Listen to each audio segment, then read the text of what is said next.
حضرت ابن عباس رضی اللہ تعالی عنہما سے مروی ہے کہ ایک شخص اپنے مکروز کے ساتھ چمٹ گیا جس نے اس کے 10 دینار دینے تھے۔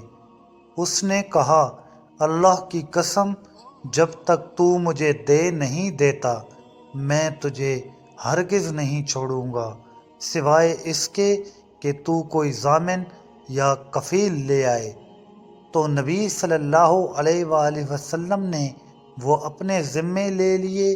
پھر وہ آدمی حسب وعدہ مال لے کر آیا تو نبی صلی اللہ علیہ وآلہ وسلم نے اس سے دریافت فرمایا، تمہیں یہ سونا کہاں سے مل گیا ہے؟ اس نے کہا، ایک کان سے۔ آپ صلی اللہ علیہ وآلہ وسلم نے فرمایا، ہمیں اس کی ضرورت نہیں اور اس میں خیر نہیں۔ پھر رسول اللہ صلی اللہ علیہ وآلہ وسلم نے اس کی طرف سے قرض